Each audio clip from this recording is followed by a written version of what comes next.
¿Alguna vez se han preguntado por qué Aristóteles estaba tan obsesionado con Edipo Rey? ¿O por qué perrear con la música de Bad Bunny es tan liberador? Bueno, pues de eso se trata el video de hoy. Bueno, para ponerlos un poquito en contexto, yo amo a Bad Bunny con toda mi alma. Y desde que lo empecé a escuchar sentí que tenía una relación muy estrecha con Aristóteles, pero pues la verdad no sabía por qué. Long story short, Bad Bunny es un puertorriqueño que hace reggaetón y trap y pues ahorita está arrasando con Spotify. Y Aristóteles pues era un filósofo griego que le gustaba hablar de el arte, la vida, la poética y un montón de mierdas más. El lío es que después de volver a leer a Aristóteles me di cuenta que hay un texto que une a estos dos personajes. Y ese texto es el arte poética.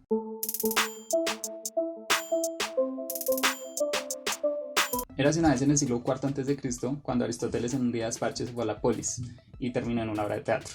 En medio de la obra, alguien empezó a preguntar así en voz alta como, bueno, ¿y esto de qué va? ¿Cómo es que de la nada nos sacan información hiper importante del personaje que hace que cambie toda la trama? O sea, ¿cómo vergas organizaron esto? Y ahí Aristóteles respondió, todo es lo que tiene principio, medio y fin. Principio es lo que de suyo no es necesariamente de otro, antes bien, después de sí exige naturalmente que otro exista o sea factible. Fin es al contrario lo que de suyo es naturalmente después de otro, o por necesidad o por lo común. Y después de sí ningún otro admite. Medio, lo que de suyo se sigue a otro y tras de sí aguarda a otro. Deben, por tanto, los que han de ordenar bien las fábulas, ni principar la aventura, ni la aventura finalizar, sino idearlas al mejor modo dicho. Y pues naturalmente el otro se quedó como de, ah, ok. Y así es como nació el arte poética. Esta es una de las obras bases de programas como literatura y artes. Y cuando los profesores empiezan a ser visajosos, empiezan a decir cosas como, es que este es el primer libro de teoría estética de todo el mundo mundial. Y realmente de lo que habla el texto es cómo se construyen las narraciones griegas, básicamente.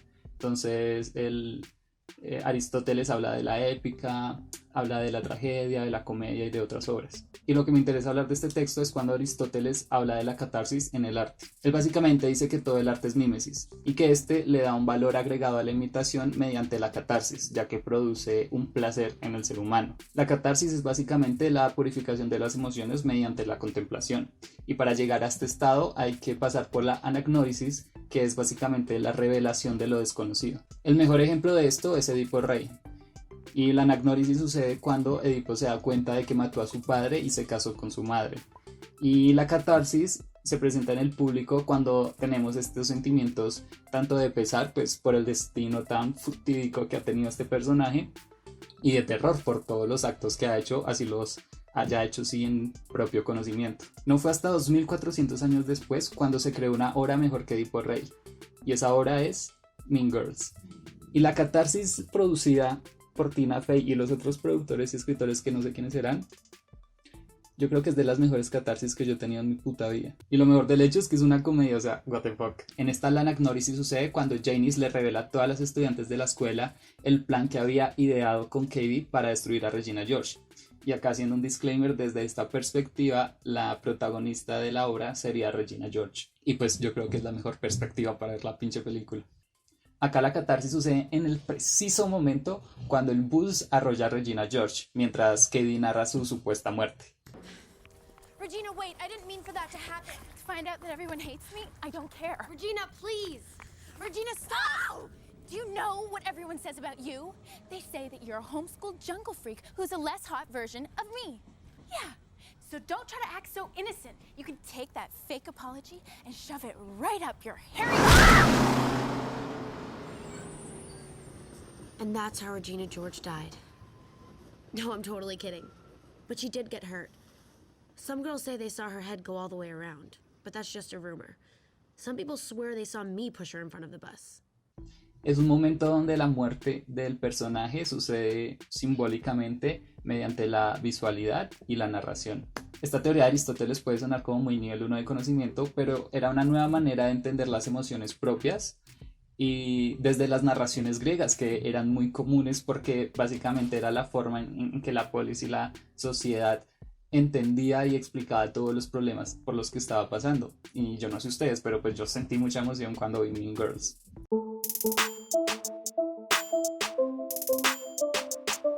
Sin embargo, el que mejor entendió todo este tema de la catarsis, de la anagnórisis y toda esta vuelta fue Bad Bunny. Y lo hizo mediante su firma en todas sus canciones. Es que este hombre es un genio, o sea, yo realmente no puedo con tanto. Bueno, y esa firma, que es el sonido que escuchamos antes de su canto, es el yo. Bueno, él lo hace mejor, evidentemente. Y es como si esa fuera su proto-anagnórisis de todo el trauma, la tragedia que vamos a escuchar, porque, digamos, Por Siempre es un álbum bien depre. Yo hago lo que me dé la gana, no tanto, pero sí, siempre tiene como este tema de la emocionalidad en todas sus canciones.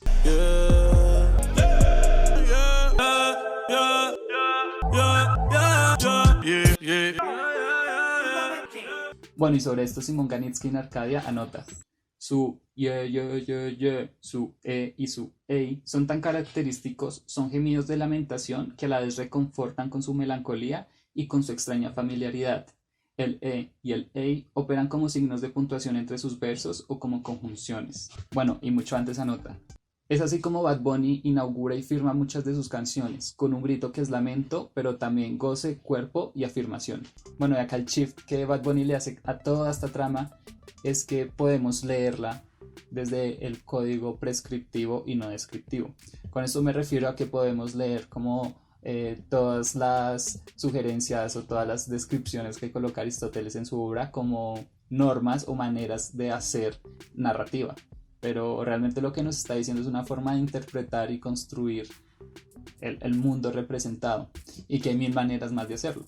Entonces yo creo que eso es lo que nos ofrece Bad Bunny. Es como que nos libera de esa cadena de crear como una serie de listas de cómo hacer las cosas. Es como cuando en fotografía nos dicen que debemos usar la regla de 3, que es cuando uno divide el fotograma en 3 rayas verticales y 3 rayas horizontales, y que en las intersecciones debería estar el sujeto o el objeto protagonista de la imagen.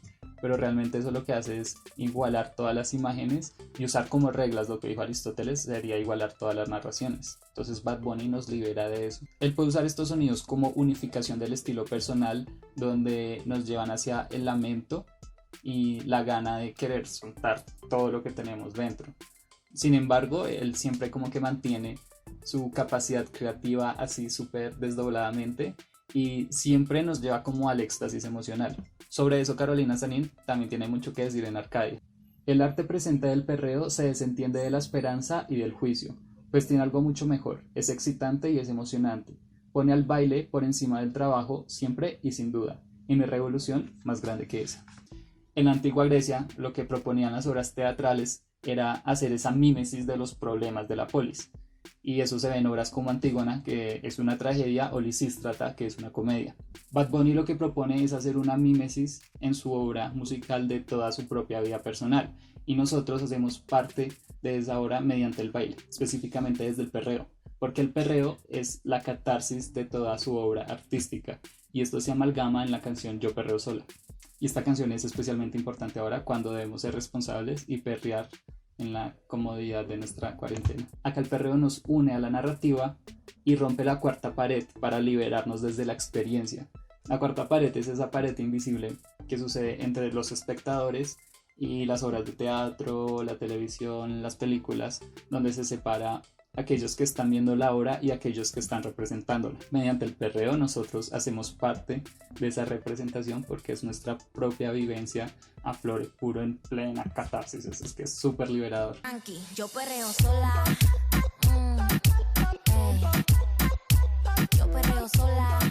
Es que si Aristóteles escuchara Yo hago lo que me da la gana, se enamoraría del conejo malo y diría inclusive que es mejor que Edipo el Rey.